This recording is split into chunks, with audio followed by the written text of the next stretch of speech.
to not just be working on this award-winning show, but also to be working with a team who I already consider my family. So overall, I just feel grateful, and it just makes me want to work harder and better for the show.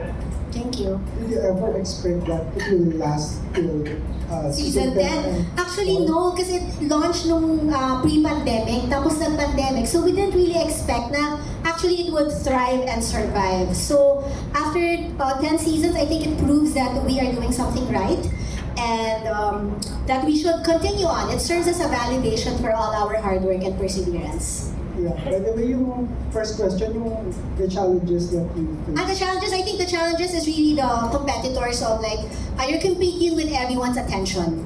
Yun. So, pero we don't want to look at it negatively. We feel like competition is good, healthy competition is good because it makes everyone level up and step up. Okay. Thank you. For Miss CJ, you are featuring Hong Kong through PH, right? And this is a way of promoting Hong Kong. Are there other ways that you plan to do so you can attract more Filipinos to visit Hong Kong? Sure, thank you for the question. For us, we have been having year-long promotions about Hong Kong in the Philippines, and we have a lot of people who love, Filipinos who love Hong Kong. For us, I think at the beginning of the year, we actually rolled out a series of promotions talking about Super March, where we had talking about all the rugby sevens being held in Kai Tak Stadium, as well as Coldplay concerts and all.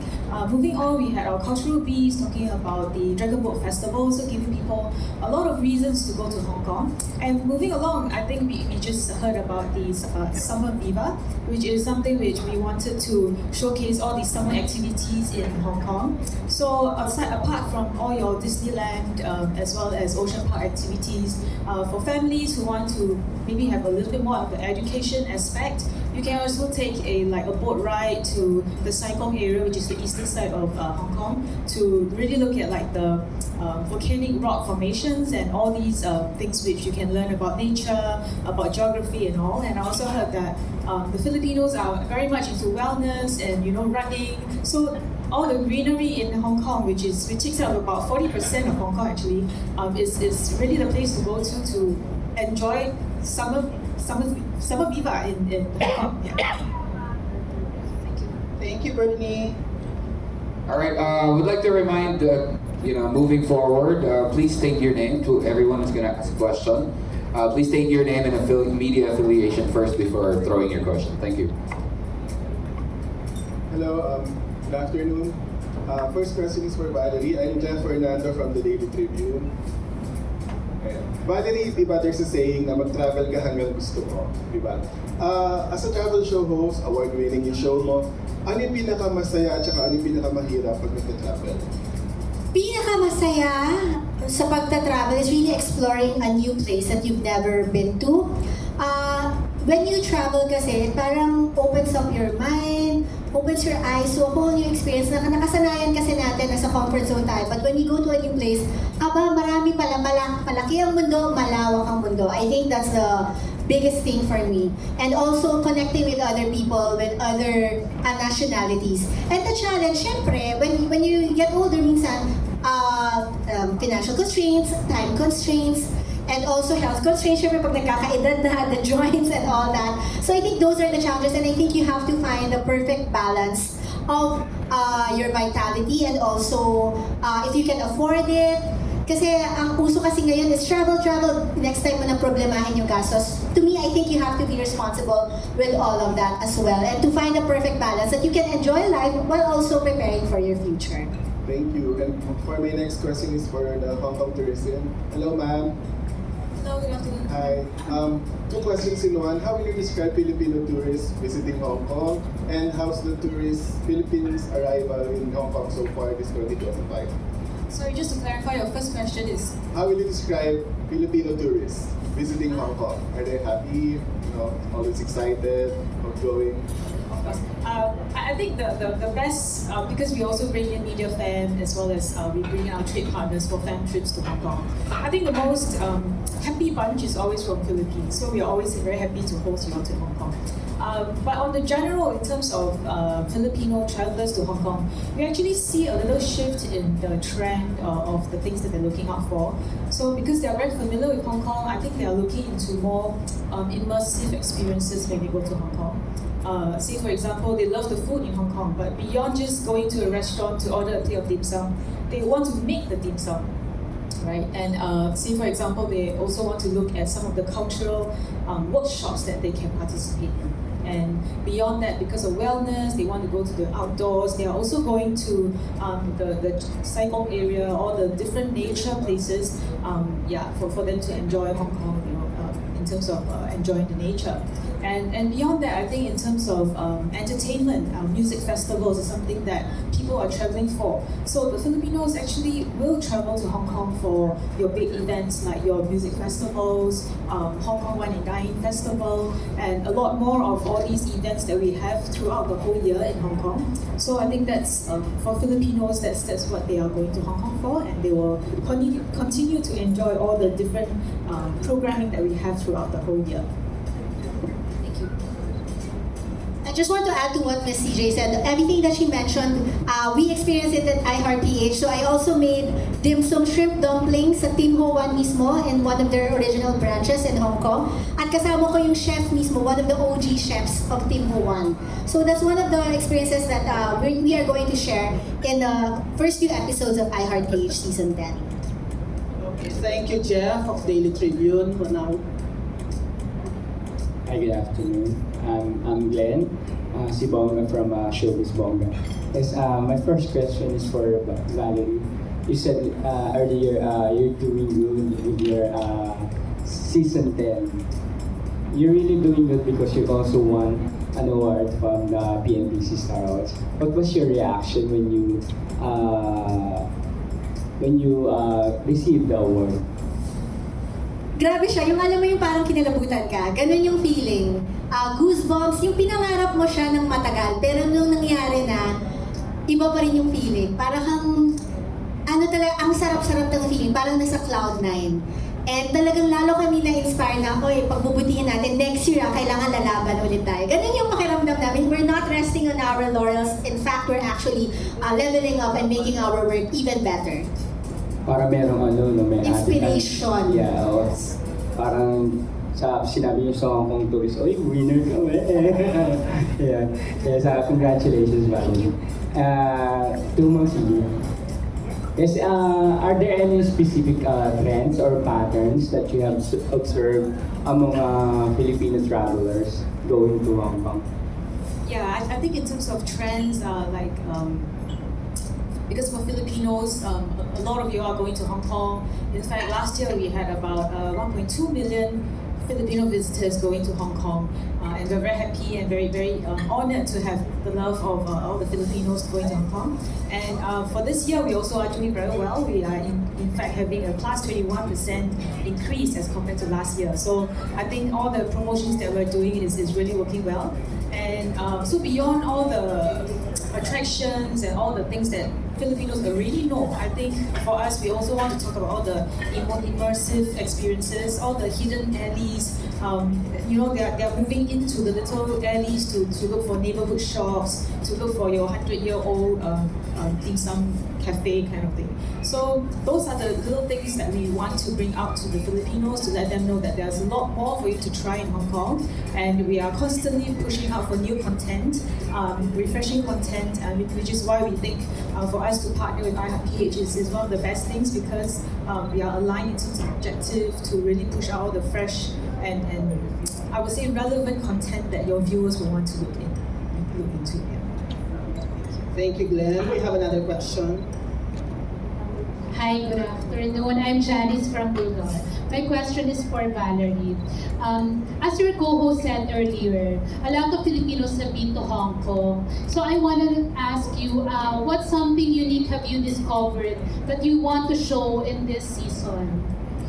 Kasi for this partnership namin with Hong Kong Tourism Board, we discovered and rediscovered Hong Kong. So for yung mga usual na napupuntahan natin, di ba, the Ngongping, the Hong Kong Disneyland, of course we're all very excited with that. that. Pero meron ako in-explore na off the beaten paths. Like, the more laid-back Hong Kong, I went to Tai O Fishing Village, which is actually, Hong Kong pala before was a fishing village. So talaga sobrang laid back, hindi yun yung iniisip natin Hong Kong na hustle and bustle of city life. It's actually very relaxing. And I also met a Tai O resident. Aside from that, I went to Chung Chau Island and participated in their Bon Festival. Yun yung mga things na hindi natin masyadong napupuntahan as Filipinos. Pero as local Hong Kongers, they actually go there often. Pero ito explore namin. And also, I went to a 100-year-old restaurant cafe. Tapos yung mga dim sum na tinutulak, kasi di ba usually ang mga dim sum in-order lang natin or nililista. Ito, na-experience ko yung trolley na sinuserve yung dim sum. So parang it gives me a side of Hong Kong that a lot of Filipinos never saw. So yung kailangan yung panoorin yun. We're very excited to showcase that. And yung second question ko is, I'm sure excited din marinig ni Rich at ni Jean Fontanilla na nanalo ng TV kanina, no? Kung marami bang cute guys in Hong Kong, kasi baka pwede nilang i-donate ang kanilang TV. Miss Potters, of course, there are a lot of cute, attractive Hong Kong men, gentlemen. They're looking for an attractive gentleman. Yes, of course there are. Meron bang nagpatibok ng puso mo? Wala naman po. I'm married na po. So, wala na po. Wala na. Oo, pero kung may mga tourist tayo na pupunta ron, marami kang may recommend na mga ano. Yes, actually, yung isa pa palang naalala ko ngayon, first time ko to see a panda in real life. Ang cute-cute pala talaga nila. I mean, they're so cute, di ba, sa mga cartoons, sa animation. But when I saw them in real life, alam mo, ang sarap ng buhay nila. Nakahiga lang talaga sila at kumakain at natutulog. Sana all. So yun, ang first time ko makakita ng panda. So I hope you get to experience that also. It's inside Ocean Park. Yes, gentle giants indeed. We have another question. Thank you, Miss Janice. Si Ray na nanalo. Hindi makamove on yung mga tao. Yes, go ahead, Ray. Val, kasi di ba ang travel show is not, hindi na siya puro sarap, di ba? Meron mga challenges din, and then minsan, you almost put your life in danger. Di ba may mga ganun ka bang mga experiences na parang katulad niya, nakita ko sa Hong Kong, aside from Hong Kong nakita ko sa Hong Kong na yung sumakay kayo sa cable car na transparent yung flooring or something. 360 degrees. 360 degrees. Oo. Meron ka bang, hindi lang sa Hong Kong, meron ka bang mga experiences na gano'n na parang feeling mo, matetegi ka na or parang you almost, parang na-delikado. Yes, di ba? Parang na-risk yung ano. Na-risk yung safety mo. Actually, sa akin naman, I'm always game. Game talaga ako in real life, and at the same time, game ako sa show because I love the show and I wanna give the best to the viewers and to the show. Pero syempre, I wanna make sure din naman that it's within naman the risk safety. So as with the cable car, it's completely 100% safe. Kung may fear of heights ka, dun ka lang kakabahan. But it's so safe, right, Miss EJ? And also, nung umakyat ako ng tower, ang taas-taas niya, pero may harness. So parang, I wanna try, I wanna give my all. Pero syempre, I wanna make sure din naman that everyone is safe. And also, dun sa tower, a lot of kids are climbing. So nung nandun ako, sabi ko, kung sila kaya nila, nakakahiya naman kung hindi ko kakayanan. Kaya talagang kinapalan ko yung yung balat ko, tsaka nilakasan ko yung loob ko. So kaya naman. Ano sabi ng husband mo? Dun sa, syempre pala kang nawawala, di ba? Namimiss din ako kasi lagi akong busy. Pero okay naman, we always try to spend quality time naman. And he's very, very supportive with what I do. Because when you love someone, isusupport mo sila dun sa dreams nila and aspirations nila, di ba? Hindi mo i-clip yung wings nila. Yung sa magta-travel sa Hong Kong ng mga Pilipino, ano yung marirecommend mo? Kasi minsan, di ba, meron silang workout, may mga budgets or something, mga ganun. Ano ba yung dapat nilang isipin or i-take consideration pag nag-visit sila traveling to Hong Kong? Actually, traveling to Hong Kong is so hassle-free. There's no visa. It's just 1.5 hours away. Sometimes, it takes longer to go from Manila to BGC. So it's so convenient.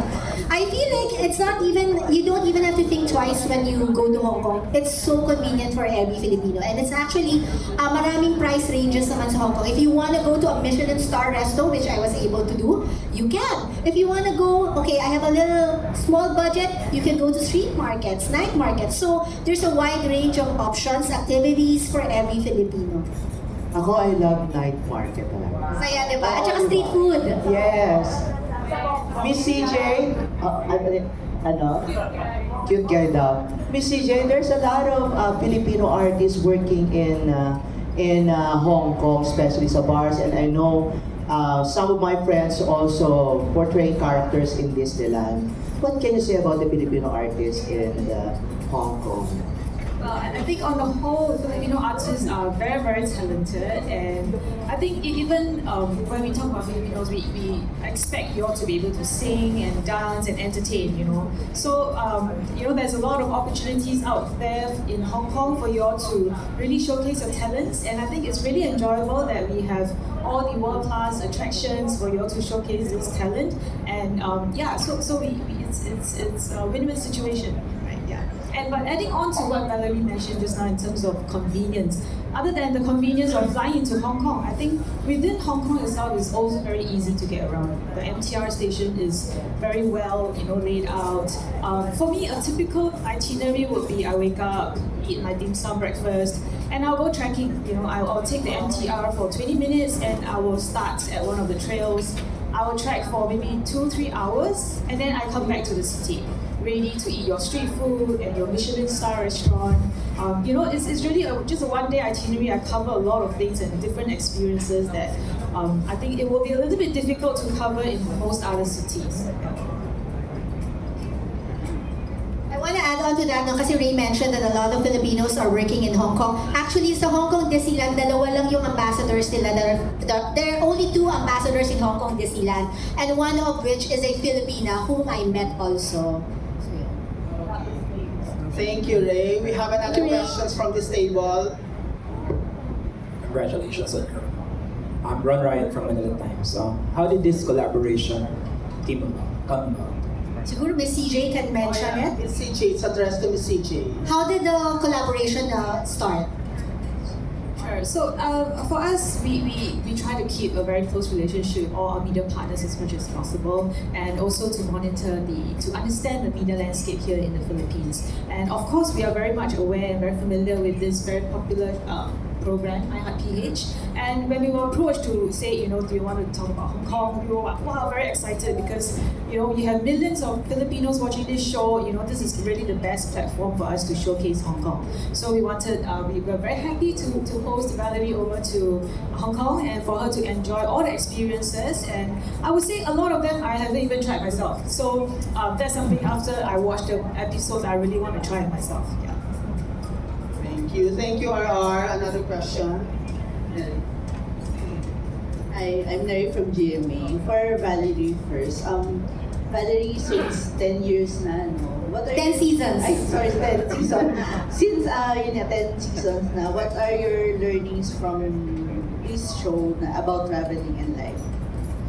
I think one of the learnings is just really being open and staying in the moment whenever I travel. Alam ko mahirap siya with our technology, with social media, and also with the show. Pero ang swerte kasi sa akin, as a host, I get to experience everything and just relay my experience to the viewers and to also hopefully inspire the viewers to travel to that place. And also another learning for me is that the world is so huge. We are just one speck. So to me, let's just be kinder. Let's parang kahit ano kang nationality, kahit saan ka man sa mundo, we have a lot of similarities pa din. Na we just all want to love and be loved. Ganun kasimple. Okay, so give us top 3 na lang ng mga essentials mo every time na aalis ka. Top 3 when traveling, okay, I think a power bank. Kasi syempre, kailangan natin yun to navigate and picture-picture. Another travel essential, I would say toothbrush. Kasi gusto ko fresh yung breath ko throughout the day whenever I try food. After that, I always brush my teeth. And another essential is parang yung mga bags na yung may mga lock. Kasi syempre, when you travel, you don't know naman who you encounter, so it's better to always be safe. And syempre, put your passport inside. Last question for Miss CJ. Since Blackpink recently announced their concert and one of the stops is Hong Kong, how would you describe the concert experience in Hong Kong for those who want to go to Hong Kong to watch the concert? Well, I'm sure you all heard of Kai Tak Stadium, which is recently opened. We have a lot of programming that is all piled up in Kai Tak. So do keep a lookout for all the programmings in Kai Tak. Beyond that, we have all the little pockets of venues, which we also have smaller concerts and festivals. So do visit discoverhongkong.com, where we have all our programs there. Book your tickets early, because there's no guarantee you'll get the tickets. And I think regardless of interest, be it sports, music, I don't know, streetwear, whatever, there's really a lot of events that's happening in Hong Kong, which if you ask me to name them, I can't even remember. I also have to refer to the website. So go to our website and find out what is it that interests you, and just go and get the tickets. Thank you, Ms. CJ. Thank you, Neri. And now we have another question from the entertainment editor of Malaya Business Insight. Hi, Valerie. Yes, now we know there is a proliferation of travel blogs. Do you find it harder now to host My Heart PH because of that? No, actually no. I feel it democratizes it, and I feel like it encourages more people to travel, which is everyone's objective naman, whether you're a travel blogger, a vlogger, content creator, or you're a TV show. The bottom line is, we want to travel, we love traveling, so we welcome it all. Walang parang negativity or insecurity about it. We're actually very welcoming to it. How do you make sure that your content is step above or different from the other travel bloggers? Because we are a team, so we make sure that we are responsible also with the segments that we have. Kasi I'm also a content creator separately, pero meron din akong itong TV show na to. Ito, so team kami, we have a lot of research. We take time in making sure na this is a place that we want to feature. At saka we really go to the nitty-gritty. That's why if you watch the show, it's like parang 20 minutes of information and entertainment. Kasi ngayon ang dami ng short form, which is also good for entertainment and for knowledge. Pero iba pa rin kung talagang medyo long form siya. Kasi talagang parang mabababad ka sa impormasyon. Thank you. Can you give us the top 3 travel tips for us, for Filipino travelers? Top 3. I would say top would be, I only have one tip: to bring an open mind. Don't stereotype what Hong Kong is, and open your mind, and there will be a lot of things that you'll get to see when you open your mind and explore. Thank you so much. Thank you, G. We're down to the last 3 questions. So we'll have another one from Tao. Paula from Manila Standard. To Miss CJ, what is HKTV is trying to showcase in the 3 episodes of the show? I think from the trailer you can see we are really trying to showcase the fresh content, some of the hidden gems that, like I mentioned, I didn't even get to try, which Valerie tried. So for example, talking about Bun Festival is something which I think maybe a lot of Filipinos already know. But to be able to climb that 40-meter tower is another thing altogether, right? And say for example, we also want to talk about the greenery in Hong Kong. 40% of Hong Kong is actually greenery and nature. So, really for your wellness, just to walk around in your t-shirt and shorts, your swimwear, just jump into the water in a beach. That's something which is really easily done in Hong Kong. Beyond that, we have all the events and all the diverse offerings of eating options and different types of cuisines that we have, which is something which we are trying to really bring out in the 3 episodes that we have. And we hope it will really open your mind and open up all the different exploration as well as discoveries that you can make in Hong Kong. Thank you, Ms. CJ. Another one from Ms. Rose.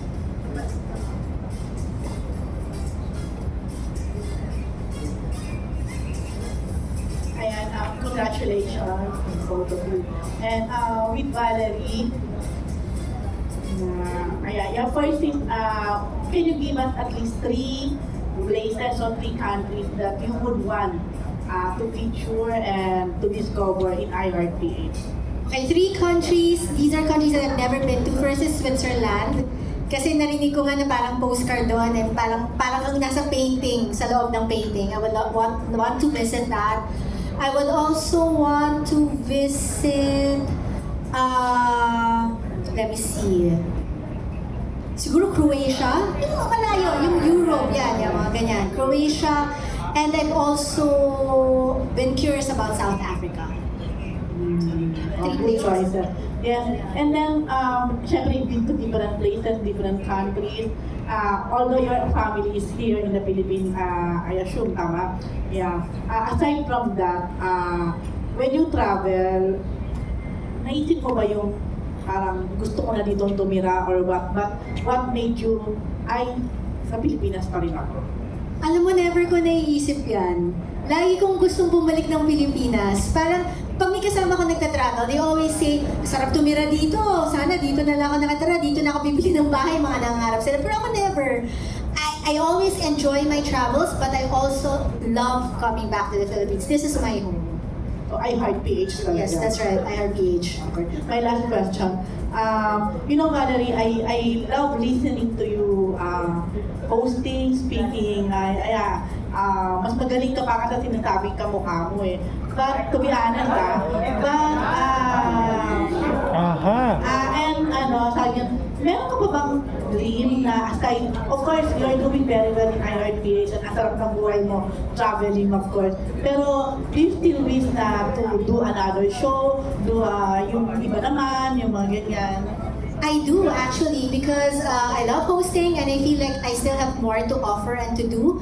I feel like I'm versatile enough to maybe host like a variety show, a game show, morning show. Kakayanin natin yan. I feel like I'm up for that challenge. Okay, thank you. Thank you, Miss Rose.